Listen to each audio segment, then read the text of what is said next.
Well, today was a complete fail because this morning I woke up and I took my boat out and I get the boat in the water and I start the engine up and it starts idling for a little bit.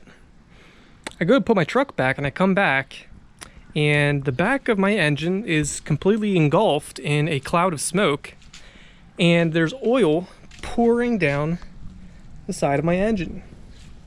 So I'm thinking to myself, that's it, my engine's blown. Like, I need a new power head. This is a catastrophe. We have a catastrophic failure and we're gonna have to replace the whole outboard. So I'm in the water and I take off the cowling and take a look around, and my oil tank, which I'm about to show you, was completely full and oil going everywhere. So today I'm going to show you how to fix that.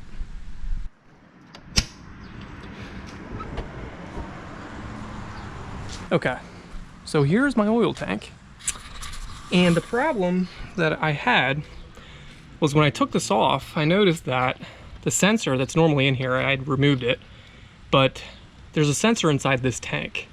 This is your onboard reservoir that's on your outboard, aside from, you know, the main oil tank, which is in that side of the boat. The way this works is you have a computer that says, with a sensor in this tank, and that sensor, when it reads that the oil level is below a certain parameter, it'll send a command to the oil pump to pump oil into this. And then once it reaches a certain level, it'll send another message to tell it to turn it off. This is the sensor, and this sits inside of there and plugs into the computer. And this oil level failed, and I'll show you a way that you can sort of diagnose this to find out if this is in fact the problem. The sensor has 4 main wires, and then it also has this wire that comes off to the side, so it's going to plug into this right here, along with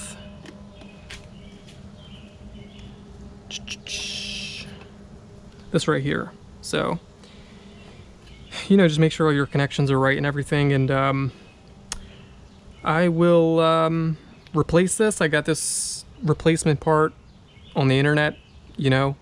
I'll send you a link in the description for this part, but if you're out in the water and you see your boat smoking a lot, I mean excessively, and you see oil dripping out of the sides and puddling inside the cowling, and this tank is full, this is probably what your issue is. About $100, it's not too bad, so I'll go ahead and replace that part and you should be okay. So the way you diagnose this sensor is you take a look at the black and the white wire, and that really it's supposed to have a level of continuity when this float is in the top position or filled position. Okay, so what we're going to do is we're going to put our prongs into this and see if there's any continuity. And this is all the way filled up. These are connected and there's no continuity. Okay, it's an open circuit. When I touch these together, I have continuity. When I touch the black and white together, there's no continuity. That's the problem. With no continuity, it's just telling the computer to continuously fill the oil tank. And that's what my problem was. So I just ordered a new one and should be coming in a few days. And there it is. So it looks identical to the old one. What I'm going to do is I'm just going to put it on the voltmeter and make sure that it's working properly. So again, in the white wire and in the black wire. And you can see it has continuity.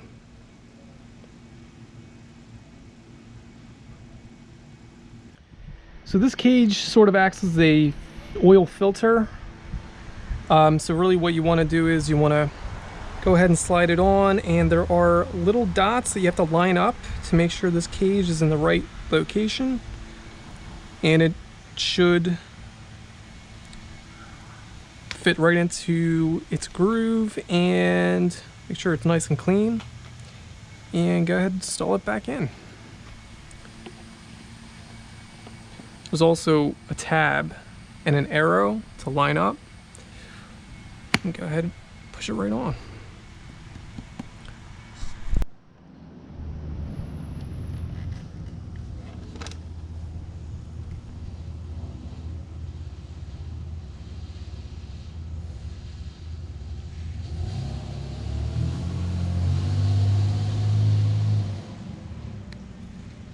Okay.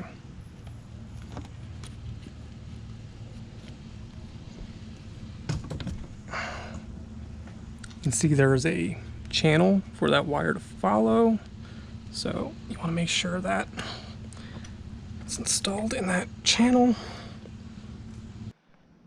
There's never anything wrong with installing some zip ties as long as you're not zip tying to a moving part. So put one there. Not too tight.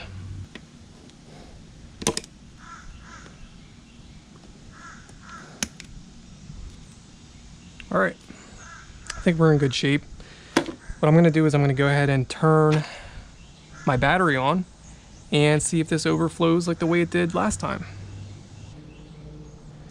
All right, here we go. What's happening? Well, I think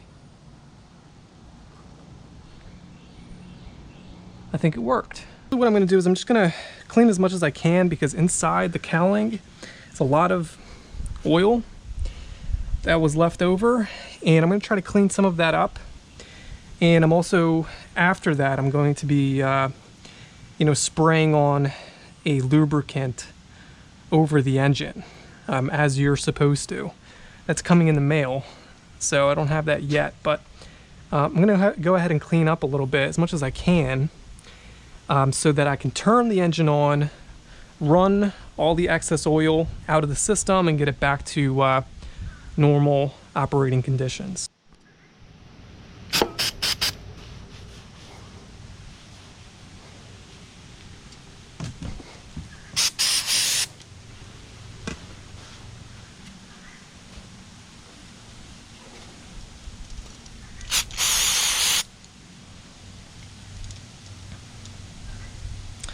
This, by the way, is some throttle body and air intake cleaner. It should be pretty safe for my outboard. I don't see why it wouldn't be. But we're going to use it to clean up a little bit, just get some of that excess oil out of the way. And then we'll go ahead and spray on our lubricant once that comes in the mail.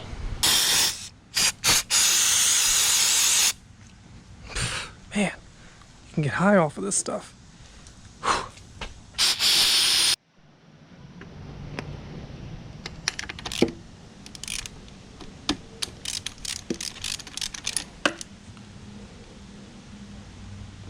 All right, so see how fouled up these spark plugs are, and they're pretty fouled up. So I'm gonna go ahead and replace them. The gap for these is 1 millimeter, so that's still in the correct gap.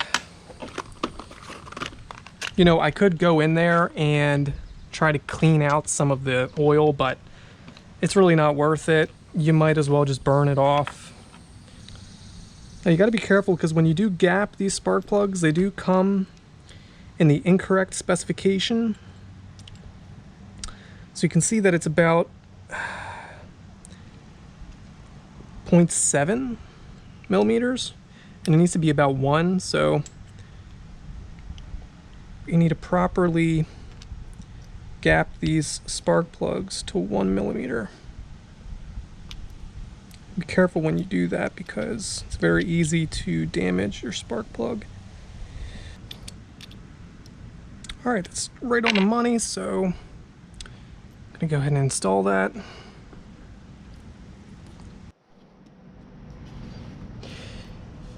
You know, I see a lot of people putting anti-seize on their spark plugs. You really don't need to do that with modern spark plugs unless you're installing 1950s spark plugs for some reason. You don't need to put on anti-foul. These have a zinc coating on them, so these won't seize up. You don't need to put anything on them. Just want to go ahead and install your spark plug. There's a crush washer on your spark plug that's designed to add a little bit of resistance, but you need to go ahead and seat that crush washer, and you'll feel a lot of resistance when it is seated properly. Make sure it's nice and snug. Make sure your cap is on there, and you can go ahead. What I normally do is I put a little bit of dielectric grease. Dielectric grease, you can pick that up at any auto parts store. You'll find it right next to the counter. Go ahead and pick some of this up. Just a little bit of corrosion resistance and a little bit more, makes it a little bit more conductive in an environment where, you know, you have salt water and you could potentially create some corrosion inside of these. So I'm going to go ahead and do that for the rest of the spark plugs, and we should be ready to go. All right, so this is the last spark plug.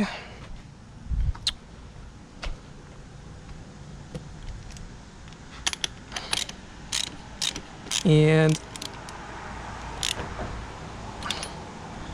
I'm going to go ahead and start it up and see what happens. I'm going to predict that it's going to smoke a lot, but that should taper off in a minute or two, because it does still have some residual oil in the carbs. So let's see what happens. We're ready to go.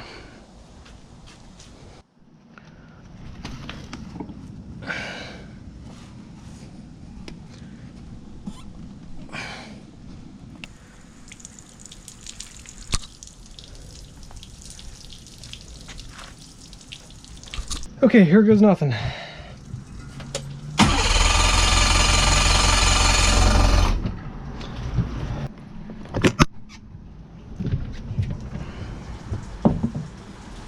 Now what I'm also going to do is I'm going to prime my primer bulb.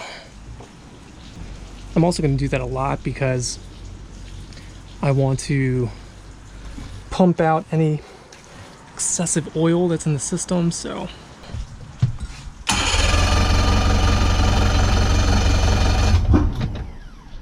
oh, we got a puff.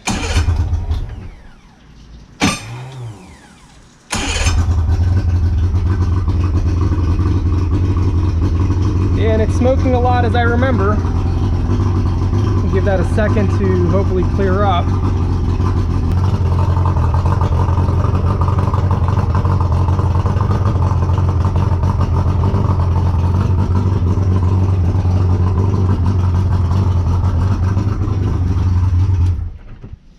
Now I had to stop the engine because I noticed that I wasn't peeing out of the side, so I need to figure out what's going on if I don't have enough water flow, but I gotta figure out why it's not peeing.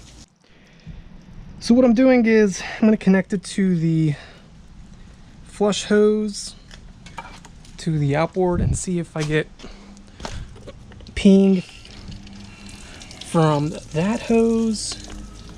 So we'll see what happens here.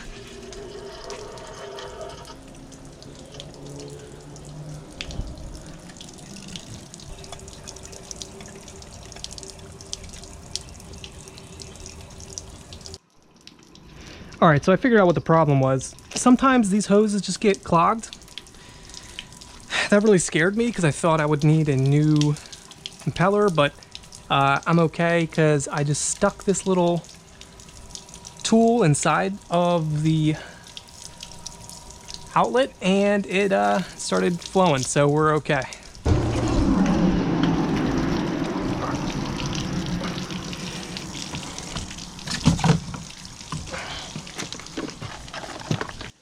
Okay, take 3.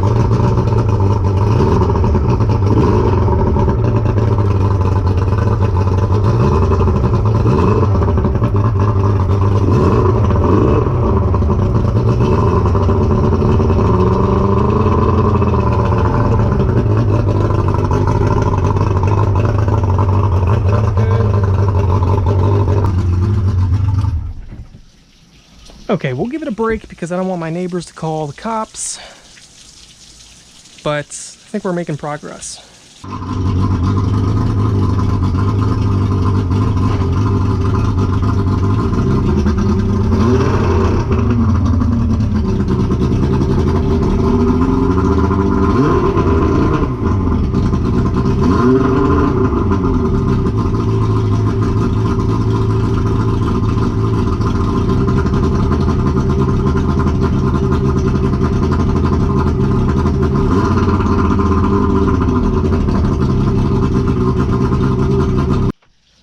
So that cleared up nicely.